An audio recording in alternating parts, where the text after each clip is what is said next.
Welcome, everyone. Thanks for joining us today. I'd like to start our conversation with a land acknowledgement.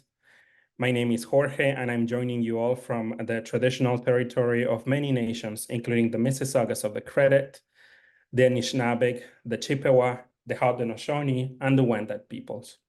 The city where I live is colonially known as Toronto, and it is still the home to many Indigenous people from across Turtle Island. I am grateful to have the opportunity to live, work, and play on this land. And I love centering our land acknowledgements around place. And here's a painting that you can find if you are ever in Toronto. It's called The Wisdom of the Universe by Christy Belcourt. And I'd like to share with you an excerpt from the author on her painting. Christy said, "Globally, we live in a time of great upheaval. The state of the world is in crisis. We are witness to the unbearable suffering of species, including humans. Much of this we do to ourselves. It is possible for the planet to return to a state of well-being, but it requires a radical change in our thinking. It requires a willingness to be open to the idea that perhaps human beings have got it all wrong. All species, the lands, the waters, are one beating organism that pulses like a heart. We're all a part of a whole. The animals and plants, lands and waters are our relatives, each with as much right to exist as we have. When we see ourselves as separate from each other and think of other species, the waters, and the planet itself as objects that can be owned, dominated, or subjugated, we lose connection with our humanity and we create imbalance on the earth. This is what we're witnessing around us. The planet already contains all the wisdom of the universe, as do you and I. It has the ability to recover built into its DNA, and we have the ability to change what we're doing so this can happen. So as Christy said, we have the ability to change, to change what we're doing so things can happen, so we can live in different ways that are more inclusive, more equitable. And this is why we're connecting today with our amazing speakers. I want to welcome you all to our webinar on building communities that create a sense of belonging. I'm Jorge, and I lead our Communities Building Belonging Network here at Tamarack. We're so excited to have our amazing group of speakers who will chat with us today on the structures that create belonging and how to build them. We will also reflect on the practices of belonging and how to move from isolation to belonging. Our speaker bios are available in our registration page in case you wish to learn more about their work. For now, I'm going to read their names and their titles. We have Lisa Helps, Executive Lead, BC Builds Project Origination, BC Housing. And we have Heather Kim, Associate Director, Asset-Based Community Development at the Tamarack Institute. We have some questions for both of you. I'm really excited to hear your responses and your thoughts on this important topic, which is belonging. And the first question goes to you, Lisa. The pandemic has made us reflect deeply on the current state of the social, structural, and physical relationships that create belonging. We also hear that there are several cascading challenges, such as the climate crisis and the crisis of polarization and rising social and economic inequity. Why should municipalities prioritize belonging now? Why are we experiencing a growing crisis of disconnection in our communities? Thanks very much for the question, Jorge. Hello, everyone. Good morning. I am saying good morning because I'm in British Columbia. And before I answer the wonderful question, I would just like to acknowledge where I am here today on the homelands of the Lekwungen-speaking people. The Songhees and the Esquimalt nations have been on these lands for thousands of years and have stewarded them so that the rest of us who are latecomers on their lands have the ability to enjoy these places and also to work with the nations towards a path of reconciliation, which, even though I'm no longer the mayor, I am very committed to doing in whatever way that I can. So thanks for the question. Thanks for having me here today. I am currently working at BC Housing, helping to set up a new program for middle income workforce housing. But I think the spirit of the question comes from my time as the mayor of the city of Victoria, which I was for 8 years. And in terms of thinking about the need for municipalities to focus on belonging, I just want to share a little bit of a story from what I did when I left office, and then circle back to using that as a way to answer the question. So as mayor, you don't really get much feedback except feedback on your performance. You get a lot of feedback, but most leaders get to do what's called a 360. So you get an assessment of how you're doing and feedback on your leadership. So when I left the mayor's office, I connected with people from across the city, the province, and the country that I'd worked with on various projects. And I wanted some feedback on how I'd done, but most importantly, I wanted to know from each of their various perspectives, what is the most pressing issue facing us as a city, province, country? And across the spectrum, from like hardcore business people to people working on housing to people working on climate change, everyone would say, well, the biggest problem is, and then they'd say climate or housing or whatever their topic was, but then they would say, but there's something bigger than that. There's something before that, that unless we solve this, and I'll tell you about it in a second, we're not going to be able to solve housing or inequality or climate. And to a person, I mean, it was remarkable. And I talked to close to 40 people in these in-depth one-on-one interviews. The number one challenge that people identified across the spectrum was, call it polarization, call it the inability to have conversations when we disagree, call it whatever you want to call it. It is, Jorge, what you touched on in your question. I think that is one of the defining things of this current historical moment. Yes, climate change, yes, inequality, yes, the housing crisis, but those are almost like sub-crises to this really big problem, that we can't address any of these unless we can come open-hearted and open-minded when we have significant differences of opinion.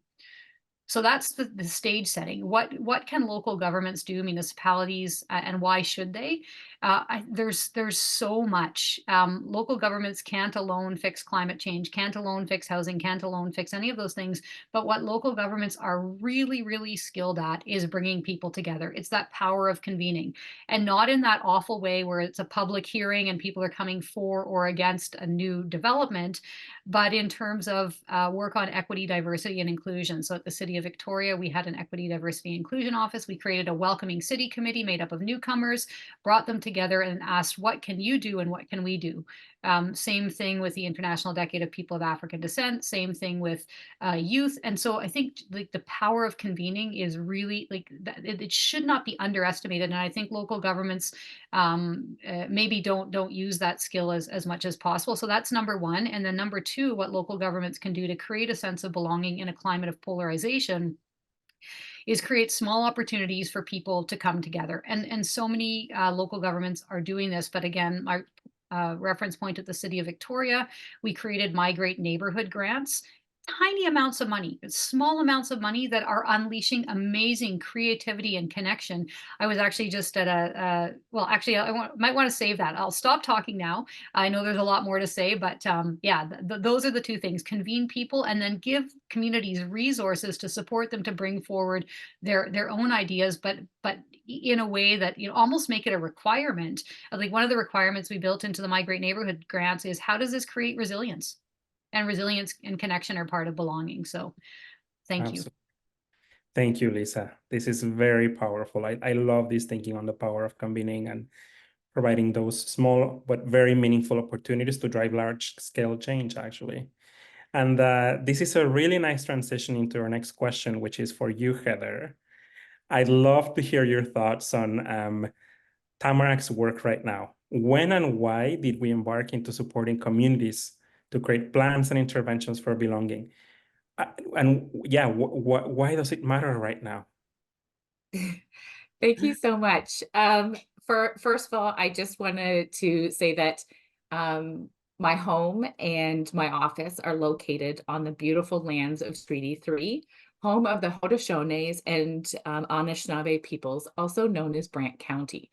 And I also want to say that I am a mom of 3 boys, and I've lived in a rural community my entire life. And the reason why I say that is because that is why I do what I do. And rural communities are really struggling right now. in terms of the way that our communities are changing and the structures. And also the reason why I say I have 3 teenage boys is because my passion drives from I want to make community the best place for my children. And I want to make it so that they are connected and that they stay connected with their communities. And so why did we shift to belonging? Well, I think I'm going to start with the data. Because if anyone has read Robert Putnam's book, Bullying Alone, this has been happening for 60 years. And people's engagement in community has been declining. But I'm going to take us to the Canadian landscape of belonging. And we have been noticing the disconnection and the loneliness for a long time. And I will make sure that you get all these links. But in 2015, Angus Reid conducted a survey. 1 in 5 older Canadians described themselves as lonely and dissatisfied. So that's 2015. 2017, Vancouver Foundation did a study, and 14% of Metro Vancouver residents felt lonely. 2019, just before the pandemic, Angus Reid did another, or not Angus Reid, sorry. 2019, there was a report on loneliness and disconnection and social isolation that was done by the Ontario Chief Medical Officer of Health. I kind of wish that it was the National Medical Officer of Health, but this was just Ontario. And they recognize that 6 out of 10 residents have a strong sense. So 4 out of 10 do not feel like they belong into their community. And then also in 2019, Angus Reid did a report on social isolation and loneliness. And this was just before the pandemic. And then in 2020, they did another one. And the 2019 said, we have an issue here.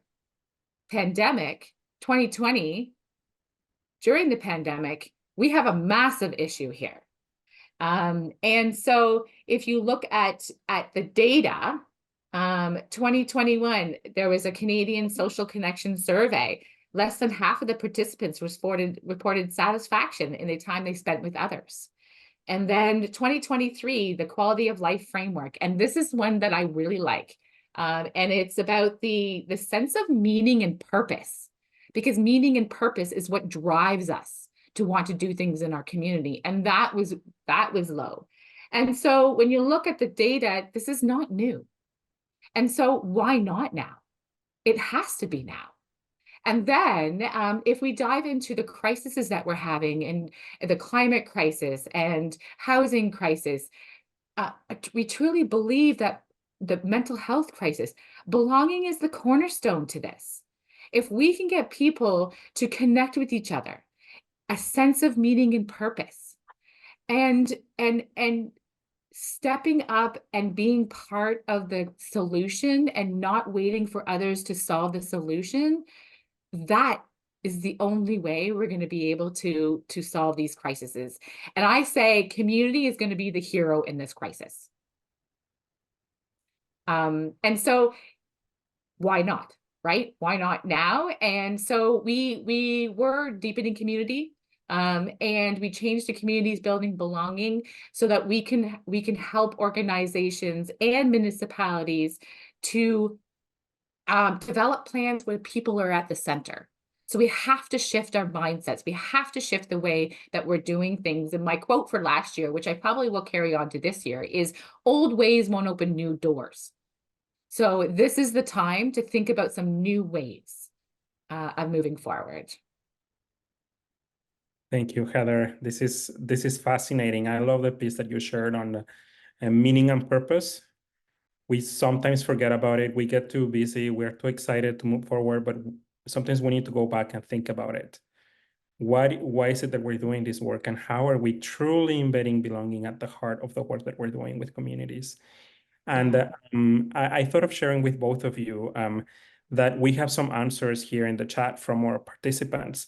We asked them earlier during the call, what does belonging mean to you? And why does belonging matter to you? So we have one answer here. Belonging means having social connections and not having the unhealthy consequences of loneliness. Belonging is so important for mental health and prevention. Belonging means feeling safe and living authentically. I love this piece on authenticity. Yeah. As you are with a group of people, whether it's your community, school, workplace, places of worship, etc. Belonging is a precursor for genuine connection and vice versa. We have another one here. To me, belonging means feeling seen by, heard by, and cared for by others, and to feel a part of something bigger than yourself. To Lisa's point, it matters to me because a lack of belonging has long felt like at the root of many of the crises we face. I'll read two more answers here. Convening, connections, listening, doing, nothing for us without us. Acceptance from the community. When you feel you belong, you feel a sense of pride of being in your community. Please keep them coming. We're gonna save all of your answers, and yeah, we're definitely going to read them and reflect on them carefully. So Can I just yeah, jump in here? I just want to go, because those underlying things just got me thinking that we have to, like, what are those underlying things for the lack of connection and loneliness? And there's a few that I comes to mind is that we're a me society, individuals, and we are focusing on just ourselves, and we need to be more of a we society. And I think that'll help with the polarization too. And also so like the social media. And I think this is it's great, and it helps us connect when we're far away, but we are social human beings. You can't get, it's almost like there's zapping that happens when you're in person, and you can't get those zaps online. That feeling of happiness and connection. And I also think if a community is not healthy, you're not healthy. So if we like, how do we bring those? And you know what? I'd love for people to throw what are underlying things that they see about belonging in there. But I really do think we have to understand these underlying things before we can address them. Yeah, Jorge, sorry, I'm going to just jump into. go ahead. We knew this would happen, didn't we? Yeah. Yeah, two points. Building on what Heather just said, and somebody hearted in the chat when Heather said community is going to be the hero in the crisis. 100% agree. But I want to just spin on that a little bit. I think, and this is what I didn't say in my original answer, I think living rooms are going to be the hero of the crisis. We do not come together in each other's homes anymore. And for much of human history, that is what happened. And so it just, I myself included, like, I don't spend time in my neighbors' living rooms very often. But last night I went to a meeting. We had a meeting and we had brownies and tea, and we sat on the floor cross-legged, and we're working on there's a building in the center of our community that's been a bit neglected, and we're trying to turn it into an arts and culture hub. And this is just me as Lisa, neighbor, not in my job. And then the meeting ended, and the person whose house we were at, she makes her own clothes. And then someone said, "Oh, there's a sewing machine. What do you make?" "Oh, show me your clothes." And so it turned into this whole and there was this connection and belonging happening, not about the meeting topic, but because we were in someone's home, and you can see. And I recognize that not everybody has the privilege of having a home, and a home, or the right, never mind, not everyone's right to housing in this country is manifest. But I think, one of the things that's going to be the hero, in addition to community, is living rooms, recentering, welcoming each other. And I know that's difficult still after the pandemic, but I think we shouldn't underestimate the power of a living room. I completely agree with you, Lisa. And if I may add, I'm also a big fan of kitchens. Coming from an immigrant community, I know that for many of us, kitchens are really important. It's a place when you have the conversations with your family, with your neighbors, you invite someone to share a meal with you, and amazing things can happen in those couple of minutes that you spend connecting with someone. Which takes back to the whole place-based and Right. placemaking, right? Mhm. We're forgetting about the living rooms and the kitchens. We're focusing on the places that are outside of our homes and building new.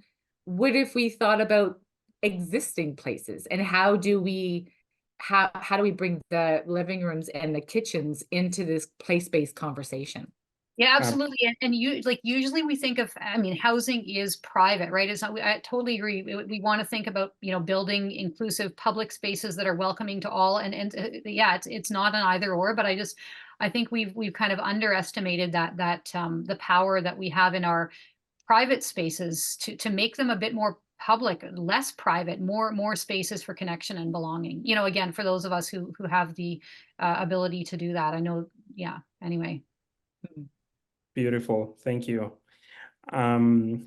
We could continue having this conversation and on this topic, but I'm going to move to the next question. And so this is for you, Lisa. In your experience working with governments at different levels and engaging with residents in rethinking how we live together, what are the structures that create belonging? I think this is connecting with what we're already discussing about home communities and who needs to be at the table in developing plans and interventions for belonging. Perfect. So I'm going to start first with the structures that don't create belonging, because I think sometimes working through those can take us to the path of what does. So I'll speak first from a local government perspective. What doesn't create belonging are structures like anything having to do with the approval of housing. And I know it's different in every place across the country, but usually a developer comes forward and then there's a public hearing at City Hall and people come out and say, I love this, and other people come out and say, I hate this. And like, so those kinds of structures, I guess, form, and maybe they're necessary, but I actually think there's way better and different ways of doing it. So that is one structure that doesn't create belonging. Anything that a government does that pits one group of people against another unnecessarily. I think another thing, and this might, I don't know, with all due respect to everybody who works in comms, and I like, you know, and I'm working on helping to set up a new program right now, and we're going through like, how do we tell the story? So, but I think another thing that doesn't create belonging is too much spin, right? To telling, like trying to put something across to the public from any level of government, to tell it in a particular way that's going to be favorable to government. I think that's not a good structure for creating belonging, because it's us and them. It's hierarchical. So I think the way that stories are told can either create belonging or not, and the way that governance is structured can create belonging or not. And the two examples that I've given I think are things that don't create belonging. What does, structures that create belonging, that local governments and provincial government, I guess, but I'll focus on local, is, and this touches on something that we just talked about, really investing in public spaces. And I feel so proud of our existing mayor and council. They voted unanimously. It was so shocking. And in my council, it was like we had 8 years of struggle. I think hopefully that laid some of the groundwork. They voted unanimously to look around the city and think about what roads can we close to create more public squares. That is a structure that creates belonging spaces for people to gather. So that's a very, like, infrastructure should not be underestimated. And then also, and I touched on this a little bit, like the city is a very powerful platform. Local governments are a powerful platform, and using that platform to give opportunities for other people to organize. So, you know, one thing that we had was a climate champions program where we brought our resources, but then the organizing happened by the people who came to the table. So that's another structure, I guess, the city as a platform, and then what can that platform enable? So I would say public spaces are key, and then, you know, using the resources of the city to create platforms for connection. Fascinating. This reminds me, I'll be very brief, Heather. This reminds me of an example from Athens in Greece. They created during the pandemic this major platform called Synathina that brought residents together to connect with one another, share resources, and it was all accessible and through the digital and printed tools. So thanks for that reflection, Lisa. Heather. Yeah, go for it. I just wanted to highlight that in our ABCD Space Community Development workshop we did in June, one of the exercises that the participants did was talking about the levers and systems of policy change for belonging. And I just wanted to pull in some of the highlights from that. And I more likely themed them, but we had so many. But in terms of the structural changes, you know, you talked about comms engagement. They talk about engagement officer. It's how municipalities are showing up in community, and how one of the things was how do you as a municipality step out of the way so things can happen? And one of I just want to highlight that the region of municipality of Wood Buffalo is embarking on a comms engagement strategy on how to show up in community. We do have a case study on it, and we'll make sure that you get a link to that. But it's again, it's looking at your policies and systems, and how can you switch it and change it and put people at the center. But they also, how do you build relationships? How do you put relationships into the work that the municipality is doing, and being authentic and transparent?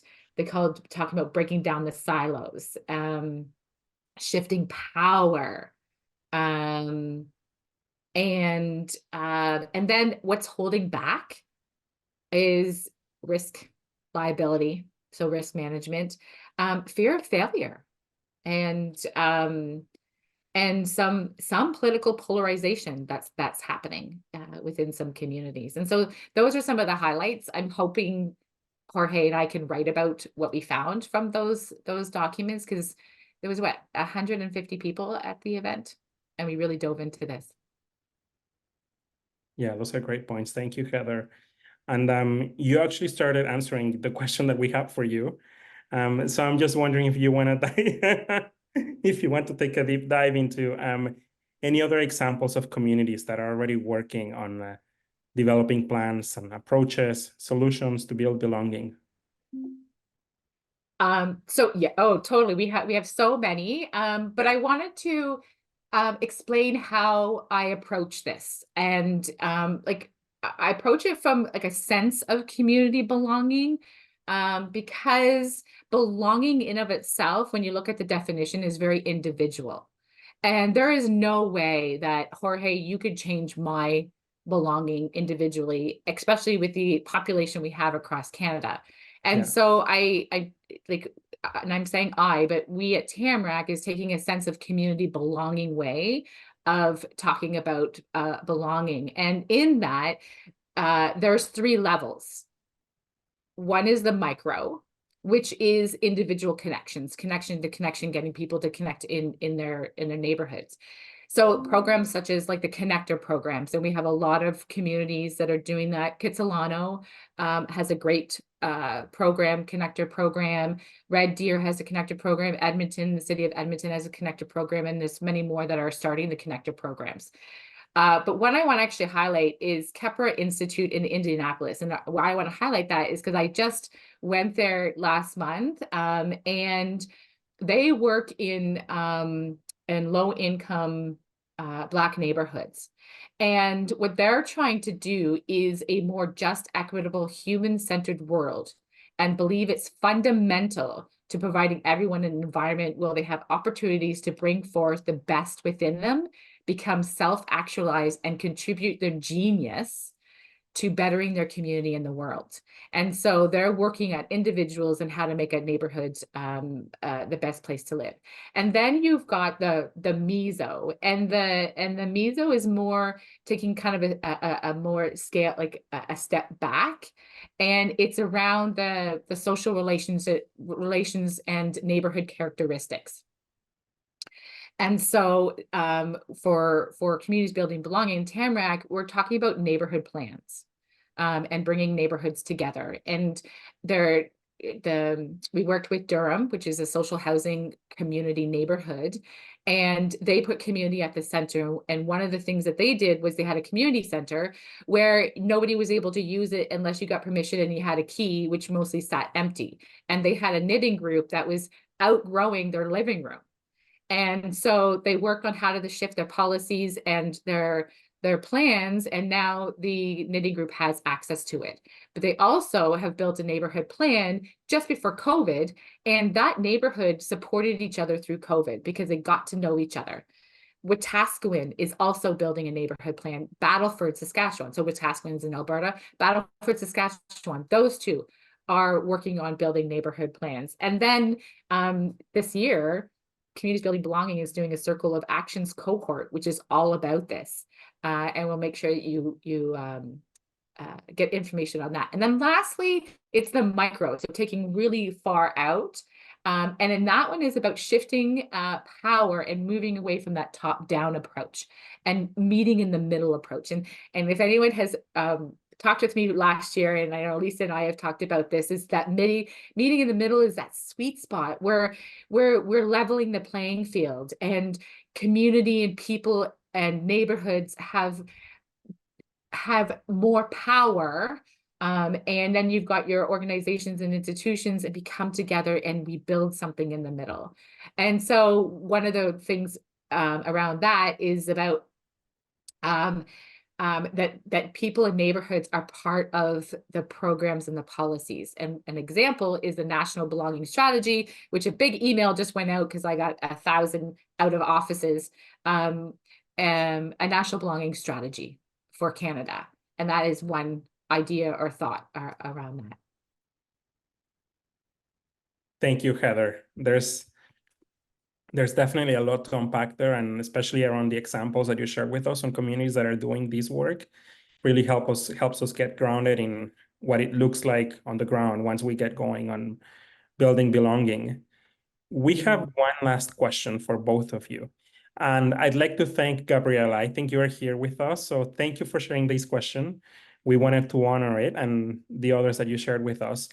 And this one says, in these times of rising polarization, how can we engage in open and honest conversations that involve grassroots practitioners, institutional stakeholders, and donors to explore what is possible? And as our speakers answer this question, we're also going to share this prompt for you so you can respond to the question in the chat box. I'll jump in. I guess I want to say two things in response to this question. One, and it calls back something that someone put in the chat earlier about belonging, is something about, and this isn't the only person who said it, but something about coming together with like-minded people. And yes, absolutely. And the hard work is coming together with non-like-minded people, unlike-minded people. And so to this question, it's easy to bring together NGOs, government, and, well, it's not easy. It's easier to bring together grassroots organizations, government, and donors who all agree, who have something in common. And that's good, and that's important, and that should be done. The more challenging opportunities and the more productive opportunities are when we're not like-minded, when we gather together people who are very different from us. And I'm not talking about difference necessarily in ethnic background or gender or sexuality. I'm talking about ideological differences, and coming together and working across those differences with grassroots and government and donors is so difficult, but also rewarding, and also I think really, really life-changing for everybody involved. And just to give a concrete example, that all sounded very like ideological in itself, or idealistic, but what I can tell you from my experience as mayor is it actually works. It's hard, but it works. And this goes back before the pandemic. We had people living in a park, Topaz Park, near a motel, and a number of other businesses, and everybody was really upset. There's so much stigma against people who are living outside and people who are experiencing homelessness. And so what I did, and this is again the power of convening as the mayor, you get to people, when you call a meeting as mayor, people generally come. So I invited everybody who could help solve the problem. I invited people who were living in the park. I invited people who supported those people, like the social service agencies, invited some folks from the donor community, and invited some of the business people. And it was a really difficult conversation. But you know what? Nobody wanted people to be living in parks. The people living in parks didn't want to be living in parks. The business people didn't want people. And so that began to forge a solution. But it was hard. No one was like-minded. So I think, but then what it does is it creates that sense that, for me, if I were answering the question in the chat, part of what creates belonging is solving tough problems together. And people left my office feeling more connected to people who they had nothing in common with than before that meeting took place. So yes to bringing people together, NGOs, government, and donors, and challenge everyone to do it when it's not easy and when people aren't like-minded. Thank you, Lisa. Heather? So I had a whole whack of ideas and thoughts, but I'm actually, I'm going to say stop making community a program. And the reason why I'm saying that is because Love it. working, right?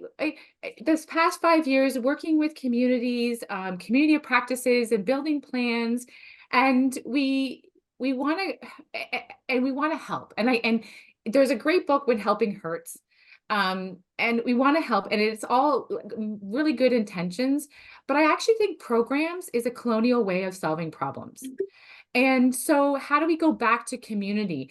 You don't need to fund community and or if you want to fund community, 100 cups of coffee, food. But I don't think you need big grants to make change in community. It's organic. You can't force community to be forced community. What you can do is help community and bring community together to gather. And that's why I think block parties are really good to do that. But block parties in of itself is not going to solve anything. It's encouraging people to keep coming together in the one-offs. And I think it's about supporting, but supporting in a way that is, when am I going to step back? Where are the times I step away or step aside? And really thinking about your role in this, because you're not the role, you're a piece of the role in this work. And in asset-based community development, probably maybe 3 or 4 years ago, John McKnight and Cormac Russell talked about the 7 functions of community. And I really gravitated to that. And when I go out, I ask communities, what is the function of your neighborhood and your community? And they come up with everything that a program would do. And then, so how can we help community to solve their own crises with what they have? How do we support communities to do it together? And then how do we figure out what can't communities do that make it logical? But I keep coming back to stop making community a program or an activity or initiative, because it's not. Thank you. That's pretty radical. Pretty radical. I'm putting it out there in the wide world. The first time I've actually said it. Thank you to both of you. I'd love for us to go through the responses from the audience. We have a very active chat today. So once again, we asked everyone, how would you involve grassroots practitioners, institutional stakeholders, and donors to explore what is possible? So yes, we will be sharing more about the National Belonging Strategy, so no worries. We'll add you to the mailing list. Okay, we have one answer here. Invest more in placemaking and giving space and voice to communities by going to them. I have been thinking so much about this and the role of complexity in polarization and our willingness and ability to grapple with complexity and nuance. Programs are often transactional. It's more worthwhile to focus on relational engagement. We cannot program our way out of this, is what my boss always says. Oh, I have a reaction here to your comment, Heather. That's really interesting and thought-provoking. I want to think about ways to reinforce community in my area with a mental health lens. And my first thought was program and funding. So yeah, we have many comments here. Thank you, everyone. So I'm conscious of time, and I'm wondering if we could move to the Q&A session now. The Q&A period, sorry. If you have any, oh, I see some questions here for our participants. So great. So I'll start with this question. I love what Lisa had to say about municipal engagement, particularly regarding housing. I do my own engagement to demonstrate for my city how to do it better. What else can I do to help my city change the way they do this? The current city council in my city of Edmonton are fantastic, but the engagements done here do not promote belonging or anything productive. What can I do as an individual citizen about this? Yeah, great question. I wish that Melissa could turn on her camera and talk, but I know this is a webinar and so we can't do that. But what I'd be curious to know, Melissa, is what kind of engagement are you doing to demonstrate to the city how to do it better? Because that is actually what I would recommend, to show the kind of engagement that you'd want to see. So you're doing that already, which is totally awesome. Maybe it would be worth meeting with, if it's possible, I know Edmonton's a big city, with one of the counselors who you think would be most open to hearing more about the kind of engagement that you're doing, or the mayor. But the mayor of Edmonton's probably really, really, really busy. Might be hard to get a meeting. But I think finding a way to connect directly with the political leadership to share how you're experiencing, how the engagement coming from the city is landing for you, and then tell them what you're doing, and maybe suggest some citizen-led engagement sessions or something. So I think that's what I would do, is connect directly with the political leadership if possible, share what you're doing, and maybe as a suggestion to improve the city's way of connecting. Because I can tell you for sure the city wants to be connecting and landing in a way that is actually going to, well, I actually can't speak for Edmonton, but generally, I think city governments want to make sure that people feel included. And if there's work that can be done to do that better, sharing what you're already doing with them, I think would be a real gift. If a citizen walked into my office and said, "Hey, what you're doing as a city isn't really creating a sense of belonging. Here's what I'm doing, and I feel like it's working," I'd feel like that was a gift that just walked into my office. So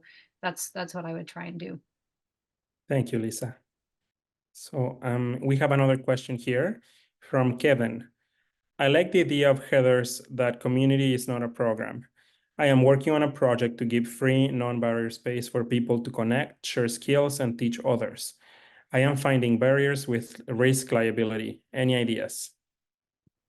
So, as a former municipal employee, I actually found I was a barrier. I was a barrier as an employee to this work because of the liability and the risks and all the policies and procedures that actually came with me.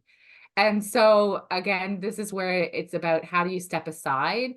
It is the communities will meet in their living rooms. They'll meet in their kitchens. They'll meet in the places. If you go to McDonald's at 10 o'clock, they're meeting there, right? There's barrier-free spaces. The way to make it a little bit more barrier-free is you pay for the coffee. And therefore everybody gets coffee and there's a seat there. And so I think, I'm not sure where you're from, Kevin, in terms of your organization. And so how can you step aside and just support community to meet on their own lands, places, buildings? So that would be my suggestion. Thank you, Heather. This is also connecting a little bit into Gabriella's question. She had two more questions for us today. So the first question is, we often talk about communities being at the heart of change, about local economies working better for the people that live there and communities growing stronger. However, there is often a lack of acknowledgement that for this to happen, an ecosystem mindset is needed. And building trust and an ecosystem mindset takes time and resources. How can we mobilize resources recognizing this reality? Well, yeah, it's a very, very big question. It's a systems change question, which is my favorite kind of question. I would say mobilizing resources sounds like a massive task. But back to Heather's point, I love that. If you want to fund community 100 cups of coffee, Heather, I wrote that down. I want a t-shirt that says that with your name attributed.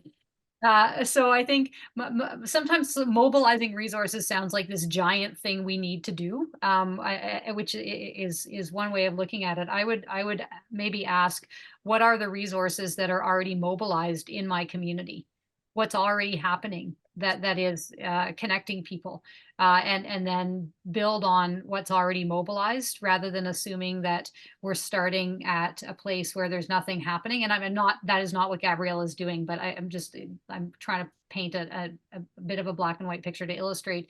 In every community, everywhere, in every neighborhood, in every city, there are already things that are happening. There are already resources that are mobilized, identifying those, and then asking, how do we build on the resources that are already mobilized? At least you're starting with people who are already doing things because they care. That's how I would approach that. I think it's a really important question. And the most important part of the question is this ecosystem-based approach or system-based approach. We can't change one thing unless everything changes. And that's where we get it into complexity and yeah, and a lot of potential. Yeah.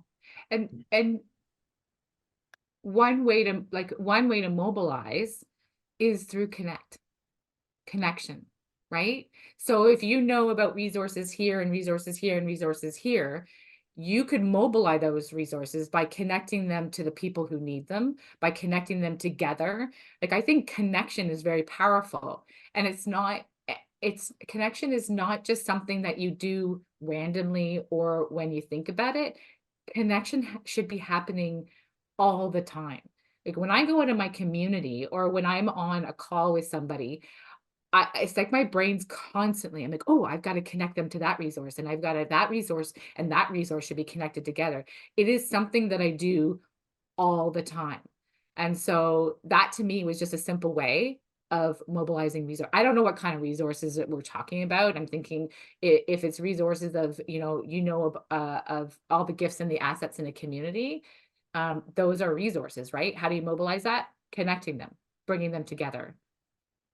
And I just want to call out what Allison put in the chat about the PEC period party, enlisted a 9-year-old who wanted to raise awareness on period poverty. Since she joined as a co-organizer, our project exploded in community support and advocacy. My tip, enlist a feisty and spicy youth who is passionate about your work, who isn't afraid to speak out and not afraid to confront politicians who can make policy changes. So just wanted to raise hands to that. And yeah, like feisty youth are resources that they can mobilize a lot of the resources. In some ways, actually, it's kind of sad, because I feel like, unlike my generation, they feel like they've got nothing to lose, right? Everything is already so bad that yeah, anyway, that's a bit pessimistic, but I think there's power there. You know what? I have a story about that. So the Wetaskiwin group is Connect Wetaskiwin. They have been going to council. And there was this person there that was like they called the grumpy taxpayer, right? There's somebody there who's grumpy and fighting for something.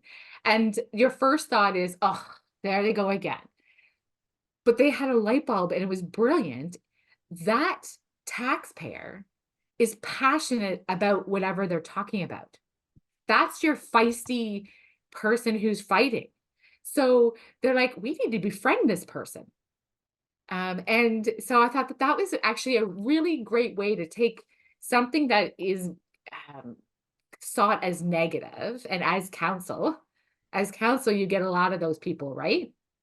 Maybe if we switched our mindset to say, these people are passionate, how do we connect this person to these organizations that I know to work on their passion in a positive way?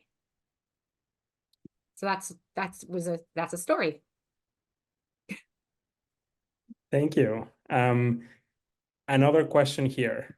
What are specific strategies or tactics for community-led initiatives and experiences to influence public policy in a meaningful way? I would say show by doing. Like, as mayor, I was influenced, and I know my various councils were influenced when we saw a community doing something that worked, right? That, like, you can and I don't want to underestimate the power of writing letters to elected officials and so on. Example, this is very early on, way before COVID, way before parklets and parking spaces turned into food places, etc. And we had a small group of businesses on Fort Street wanting to make a parklet in front of their business, basically take over some parking spaces and turn them into a small park.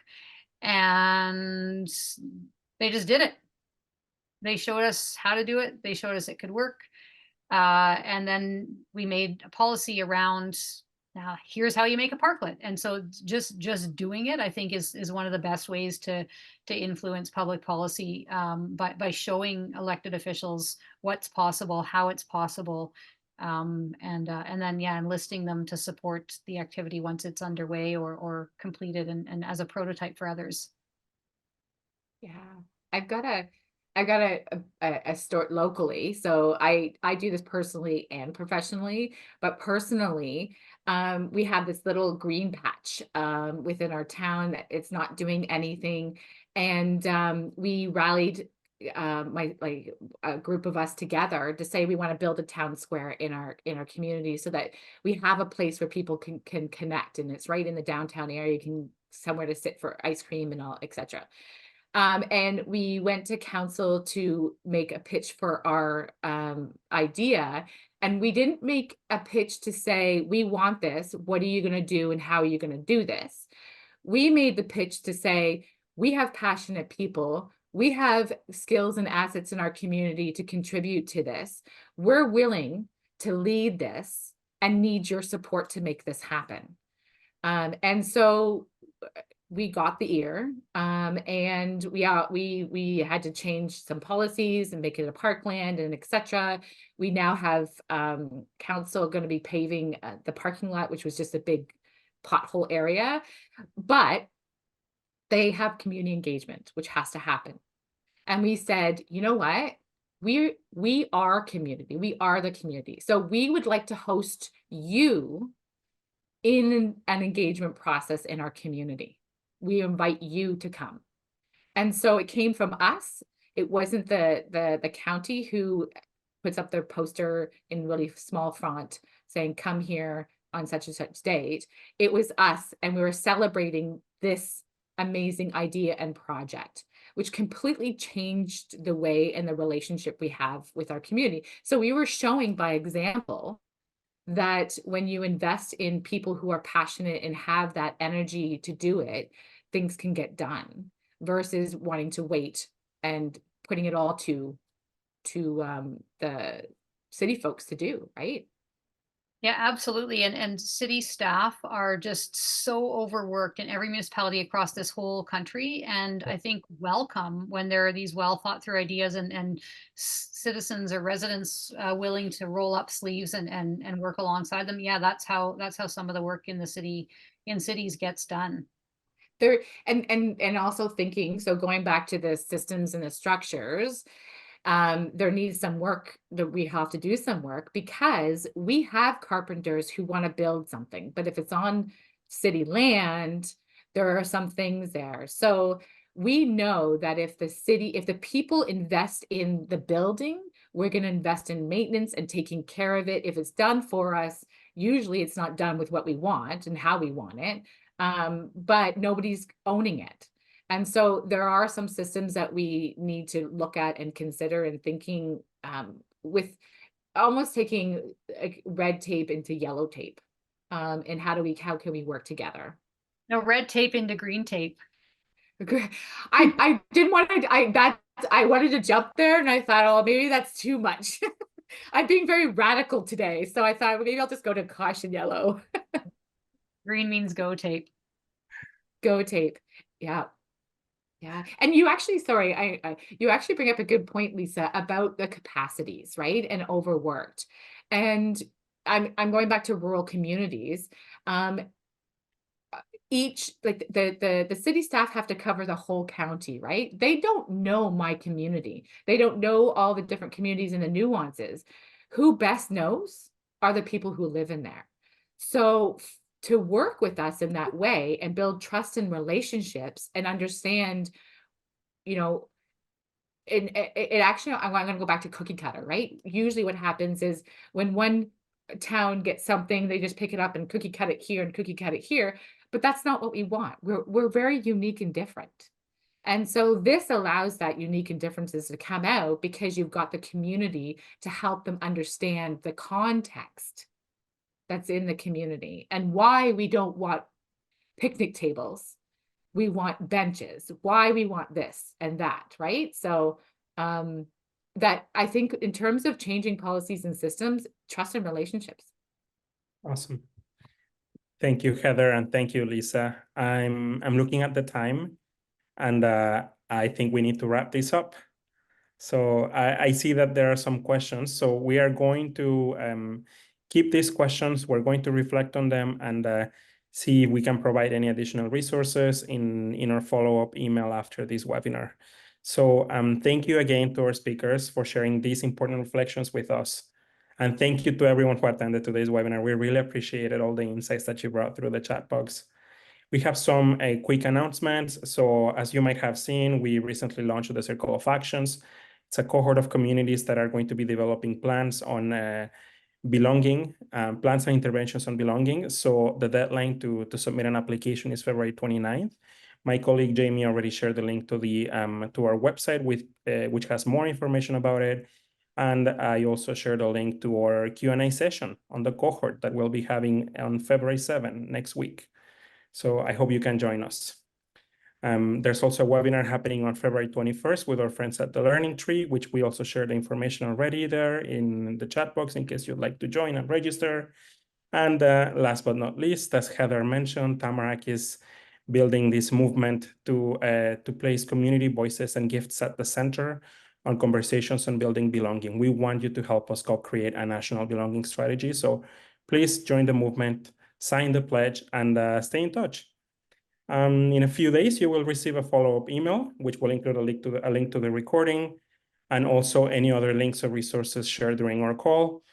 And we're always trying to improve our webinar experience. You should receive a link to a feedback survey at the end of this webinar. You can also email my colleague Jamie at jamie@tamarackcommunity.ca to provide feedback about today's conversation. Thank you again for joining us. Have a good rest of your day and see you next time.